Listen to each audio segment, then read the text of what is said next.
भाग 20। बिट्टू जल्दबाजी में बिना नाश्ता किए ही चला गया और पापा भी सुबह जल्दी चले गए। सोनम को कुछ समझ नहीं आया।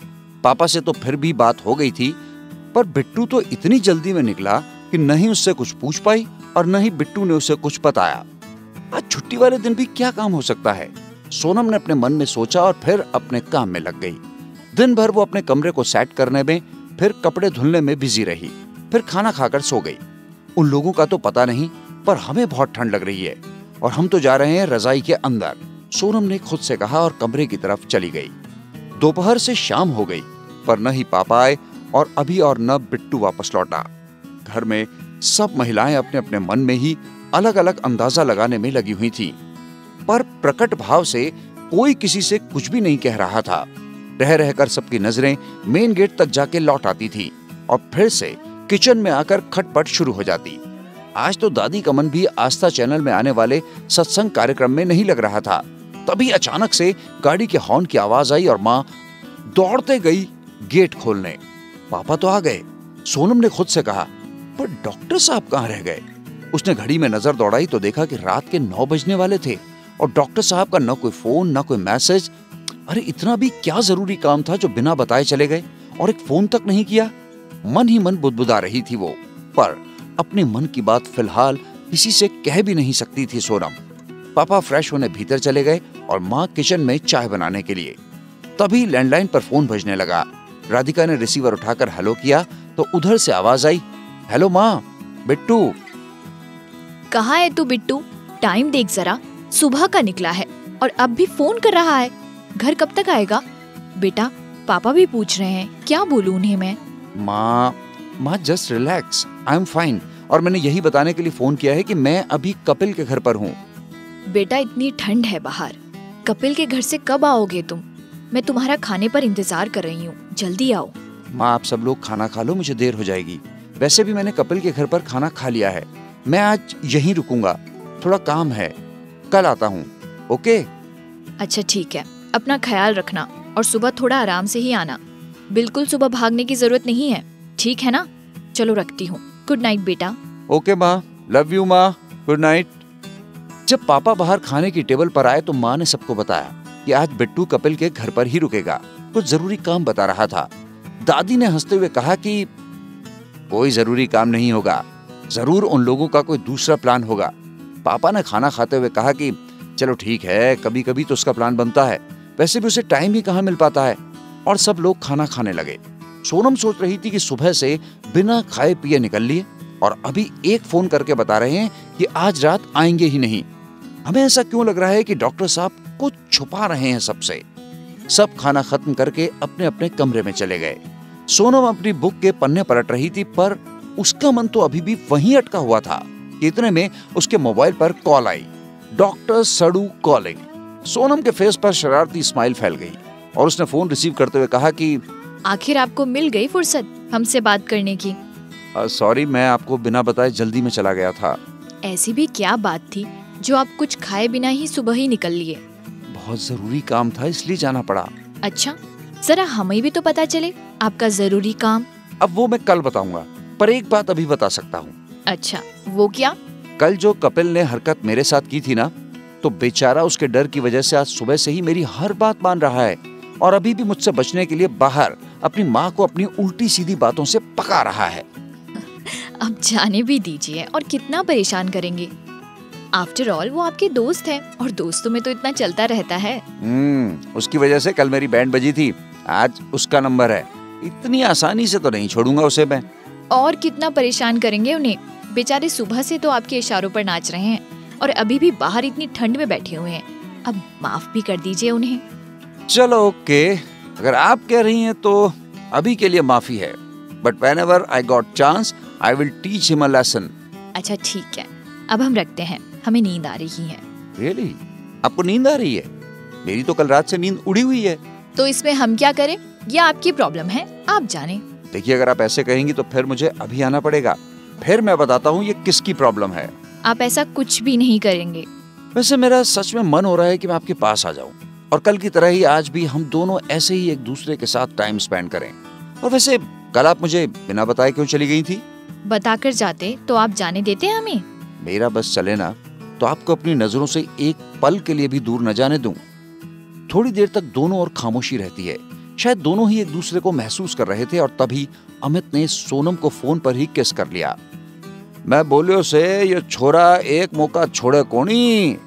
अब भी खामोशी छाई थी दोनों और अमित ने बहुत ही प्यार से पूछा कि क्या हुआ सोनम, आप चुप क्यों हैं? डरिए नहीं, फोन पर भी मैंने आपके सिर्फ माथे पर छुआ है। I know my limit very well and not cross it till our marriage. Sonam ने आहिस्ते से कहा। हम जानते हैं, हम तो बस आपको अपने पास महसूस कर रहे थे। I love you Sonam, love you so much, love you more than my life, my breath, you are my whole world. Amit एक सांस में सब कह गया। सोनम अपनी आंखों को बंद करके उसके कहे एक एक शब्द को महसूस कर रही थी। उसने भी जब अमित को सेम टू यू बोला तो अमित ने मुंह बनाते हुए कहा कि ये क्या मेरे इतने लंबे कन्फेशन के बाद सिर्फ सेम टू यू? सोनम ने हंसते हुए कहा कि हाँ, अभी इसी से काम चला लीजिए, हमें सच में नींद आ रही है। सो लीजिए जितना भी सोना है, क्योंकि फिर बाद में आपकी नींद तो मेरे पास रहेगी, उसे मैं आपके पास इतनी जल्दी नहीं आने दूंगा। जब बहुत देर तक दूसरी तरफ से कोई रिस्पॉन्स नहीं आया तो अमित समझ गया कि शायद सोनम सो गई है और वो हंसते हुए बोला, पागल लड़की, सच में सो गई मेरी नींद खराब करके। फिर उसने कपिल को आवाज लगाई, आजा बेटा, सोना नहीं है क्या? तो कपिल ने डरते हुए धीरे से कहा कि सोना तो है, पर यार तेरा क्या भरोसा, तू सोते पर ही मेरी बैंड बजा दे। तो डॉक्टर साहब हंसते हुए बोले, साले तेरी किस्मत बहुत अच्छी है, तू बच गया। क्या सच में? मतलब तूने मुझे माफ कर दिया? कपिल ने आश्चर्य से पूछा। तो डॉक्टर साहब ने कहा कि हाँ फिलहाल तो, पर जब भी तूने फिर से ऐसी वैसी कोई हरकत की तो बस सारा हिसाब क्लियर, वो भी सूद समेत, समझा? Oh my bro, my sweet bro. Kapil ने डॉक्टर साहब को जितनी मीठी आवाज में कह सकता था उतनी मीठी आवाज में कहकर गले लगा लिया। बिट्टू ने उसे खुद से दूर करते हुए कहा कि ओए क्या कर रहा है, मैं तेरे जैसे नहीं हूँ, और वैसे भी मैंने तुझे माफ सोनम के कहने पर किया है। ओहो, तो अब मैं समझा, तो इतनी आसानी से अपने शिकार को छोड़ने वालों में से तो नहीं है, और तू मुझे इतनी आसानी से कैसे छोड़ रहा है? ये कमाल तो भाभी का है, कपिल ने बिस्तर पर फैलते हुए कहा। तो अमित ने कहा कि ना मुन्ना ना, थोड़ा सा प्रसाद तो तुझे मैं अभी भी दे सकता हूँ। और इतना कहकर वो दोनों आपस में भिड़ गए और देर रात तक उनकी नौटंकी चालू रही। सुबह सोनम को कॉलेज के लिए निकलना था, इसीलिए वो फटाफट फ्रेश होकर नहा धोकर किचन में आकर चाय बनाने लगी। तभी राधिका भी आ गई और सोनम को किचन में देखकर बोली कि आप पहले रेडी हो जाओ, फिर यहाँ आइए, तब तक मैं आपके लिए नाश्ता तैयार करती हूँ। सोनम ने मुस्कुराते हुए कहा कि आंटी जी, हमने नाश्ते की तैयारी कर ली है, आप बस सबको फटाफट ब्रेकफास्ट के लिए रेडी होकर आने को कह दीजिए। और वैसे भी हमें कॉलेज 9 बजे जाना है, अभी हमारे पास पूरा 1.5 घंटा है। अच्छा बाबा, ठीक है, मैं सबको इकट्ठा करती हूँ, राधिका ने कहा और दादी के कमरे की तरफ चली गयी। नंद किशोर जी टेबल पर बैठते हुए कहा कि वाह भाई, बड़ी कमाल की खुशबू आ रही है, अरे क्या बनाया है नाश्ते में आज? तो दादी ने कहा कि जो भी बना है मुझे तो दलिया ही खाना पड़ेगा। तभी सोनम ने उनके सामने गर्मा गर्म इडली और सांभर एक प्लेट में रख दिया और दादी का चेहरा देखने लायक था।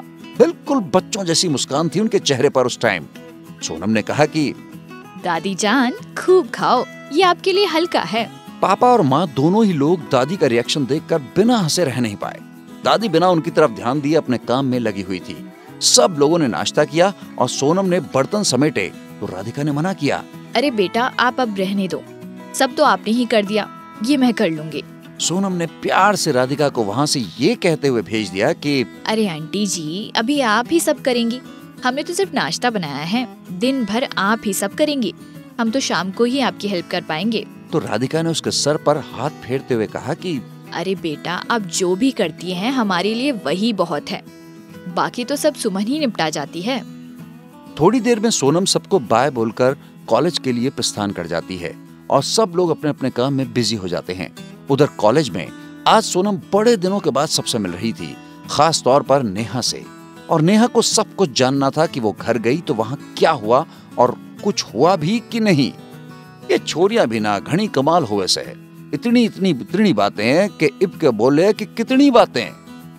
अरे मेरी शताब्दी एक्सप्रेस, जरा रुक तो सही, हमें 2 घड़ी चैन तो लेने दो, फिर बता रहे हैं ना हम कहाँ भागे जा रहे हैं। सोनम ने नेहा को अपनी बायोलैब में चेयर पर बैठाते हुए कहा, अरे तो बता ना फिर कैसा था वो लड़का, डार्क एंड हैंडसम या फिर टॉल एंड फेयर, अट्रैक्टिव? अरे बता ना, मैं कुछ पूछ रही हूँ तुझसे। नेहा अधीर होकर बोली। सोनम ने रूखा सा जवाब दिया कि वो टॉल था और डार्क भी था, पर मन से। हैं? ये कैसा जवाब है तेरा? नेहा लगभग कंफ्यूजिया गई।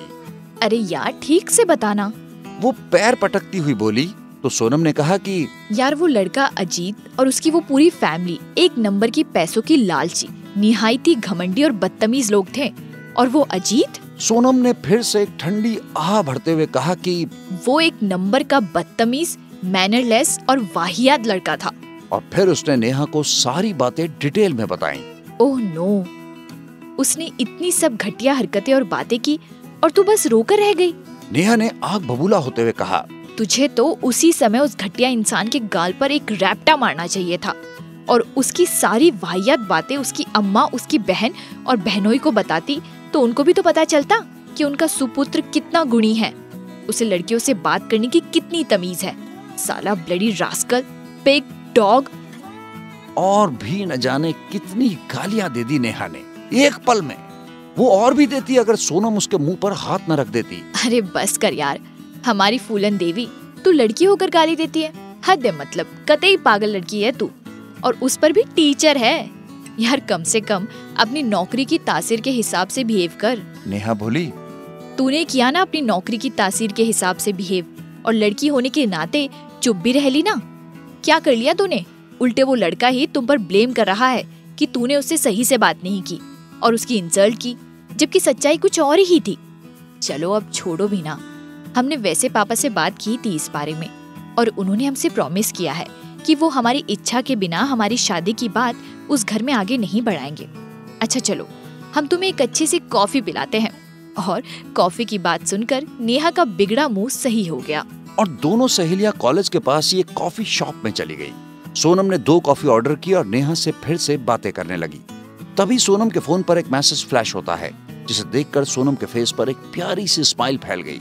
मैसेज डॉक्टर साहब का था, जल्दी घर आइए। नेहा का ध्यान कॉफी की तरफ था।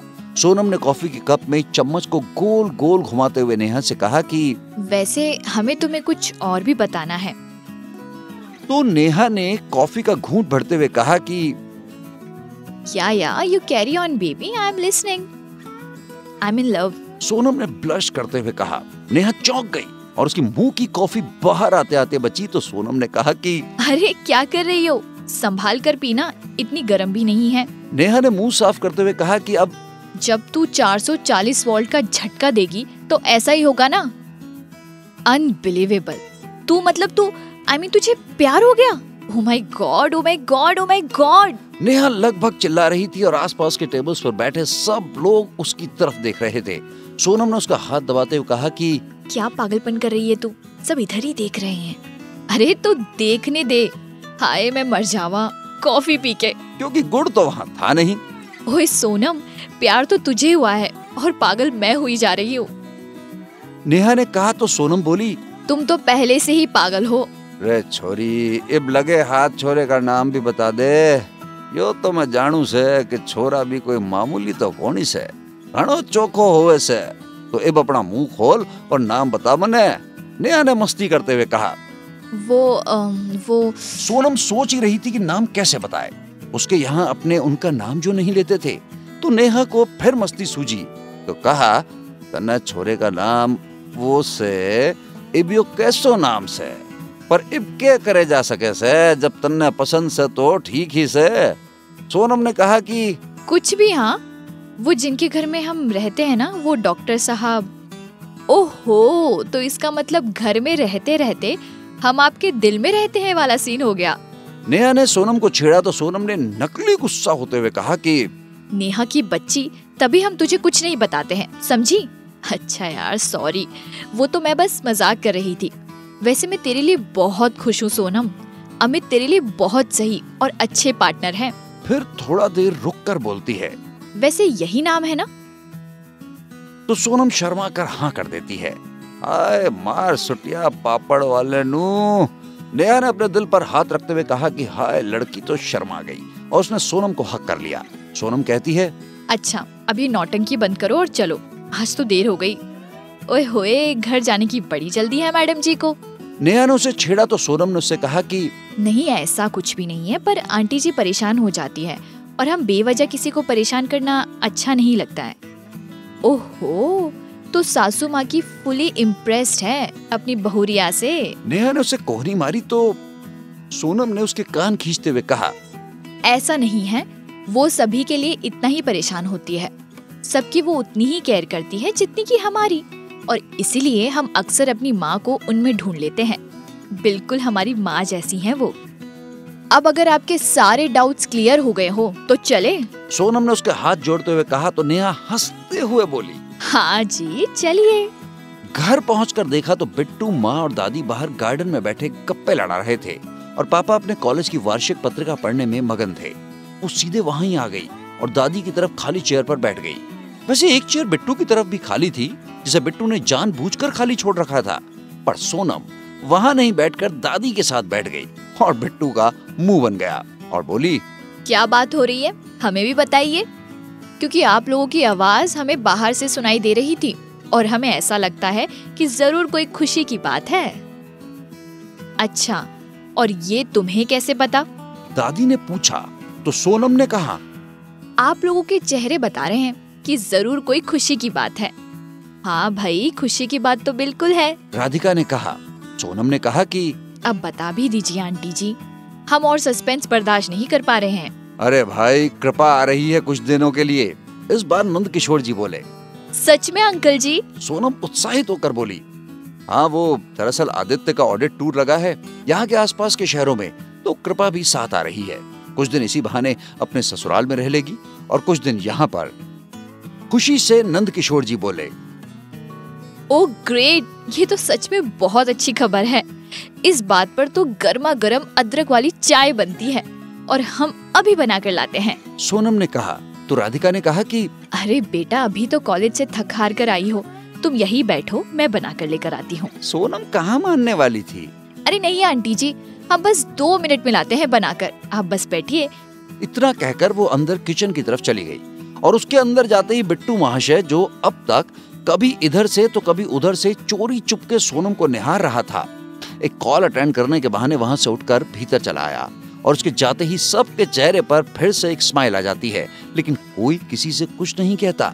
सोनम चाय का पानी चढ़ाकर फ्रिज में से जैसे ही अदरक लेकर पीछे की ओर पलटी तो अपने बिल्कुल पीछे बिट्टू जी को खड़ा देखकर एकदम घबरा गई और उसके हाथ से अदरक नीचे गिर गई। वो तुरंत अदरक उठाकर एक और जाने के लिए बढ़ी कि बिट्टू ने अपने हाथ से उसे रोक लिया। वो हल्के से मुस्कुराती हुई दूसरी तरफ से जाने के लिए बढ़ी तो बिट्टू ने दूसरे हाथ से उसे फिर से रोक लिया। अब सोनम बिट्टू के दोनों हाथों के बीच खड़ी थी और बिट्टू जी सोनम को निहार रहे थे। हमें चाय बनानी है, सब बाहर वेट कर रहे हैं। सोनम ने कहा तो बिट्टू ने कहा, और जो मैं इतनी देर से आपका इंतजार कर रहा था उसका क्या?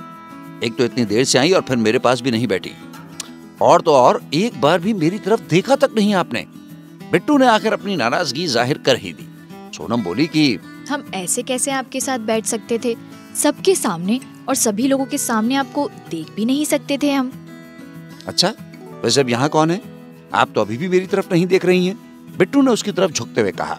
सोनम ने उसे हल्का सा धक्का दिया और चाय में दूध, चीनी, चाय पत्ती और अदरक कूट के डाल दी। तब तक बिट्टू किचन के प्लेटफॉर्म पर अपनी पीठ टिकाकर खड़ा हो गया। जब सोनम चाय छानने लगी तो बिट्टू ने उसके कंधे पर अपनी ठोड़ी टिकाकर उसका हाथ पकड़ते हुए कहा, लाइए, मैं चाय छानने में आपकी हेल्प कर देता हूँ। और वो सोनम का हाथ पकड़कर चाय छानने लगता है। सोनम धीरे से कहती है कि आप ना किसी दिन हमारा हार्ट फेल कर देंगे। अच्छा, पर ऐसा मैं क्या करता हूँ जो आप ऐसा बोल रही हैं? बिट्टू ने उसके नाजुक कंधों पर अपनी ठोड़ी और जमाते हुए कहा तो सोनम बोली कि ये जो आप अचानक से हमारे सामने प्रकट हो जाते हैं ना, एकदम से, तो बस। उसने अपनी नजरें झुका ली। बिट्टू ने उसे अपनी तरफ घुमाते हुए कहा कि अच्छा, लेकिन मैं क्या करूं? आप मेरे सामने आते ही नहीं हो, आते हो तो नजरें नीचे किए रहते हो। अब ये बेचारा दिल क्या करे, एकदम से बेकरार हो जाता है आपको देखने के लिए, तो फिर आना पड़ता है। वैसे मैं आपको कुछ भी नहीं होने दूंगा। आफ्टर ऑल, आप इस शहर की बेस्ट हार्ट सर्जन की जान हैं। आपके लिए तो हमारी जान हाजिर है। दिल, गुर्दे, फेफड़े, किडनी, लिवर सब इंक्लूड है उसमें। बिट्टू ने कहा तो सोनम खुद को हंसने से रोक नहीं पाई और चाय की ट्रे उठाते हुए बोली, चाय पी लीजिए, नहीं तो ठंडी हो जाएगी। बिट्टू हल्की सी मुस्कान देकर उसके पीछे पीछे चल पड़ा। सोनम को चाय लाता देखकर सब मुस्कुरा दिए, क्योंकि बिट्टू भी अपने फोन को कान में लगाए चले आ रहे थे। दादी ने कहा कि बिट्टू, बड़ी लंबी फोन कॉल थी, कब से बात कर रहा है? चल बाकी बातें बाद में कर लेना, पहले चाय पी ले। सब हंस दिए और बिट्टू जी झेप गए। उन्होंने चाय पीते हुए कहा कि अरे नहीं दादी, सच में हॉस्पिटल से कॉल था। वो मैं डॉक्टर भसीन को आज अपने आते समय बढ़ती हुए केस की डिटेल बता रहा था, क्योंकि मेरे जाने के बाद उनकी ड्यूटी स्टार्ट हो गई थी ना, वो केस उन्हें हैंडल करना था। बिट्टू ने अपनी सफाई देनी शुरू कर दी। पापा ने कहा, अरे भाई ठीक है, हम कहाँ तुमसे कुछ कह रहे हैं, और पर सब लोग एक बार हंसने लगे। बिट्टू जल्दी से अपनी चाय खत्म करके वहां से निकल लिया और सोनम वो तो न जाने कब तक चुपचाप नीचे निगाहें किए हुए धीरे धीरे चाय पीती रही। तब माँ ने बात संभाली, आप दोनों भी ना बच्चों के साथ बच्चे बन जाते हैं, क्यों परेशान करते रहते हैं? इस तरह लगभग एक हफ्ता बीत जाता है। न तो सोनम के घर से कोई फोन आता है और न ही उसे इस बारे में घर पर पूछने की याद रहती है।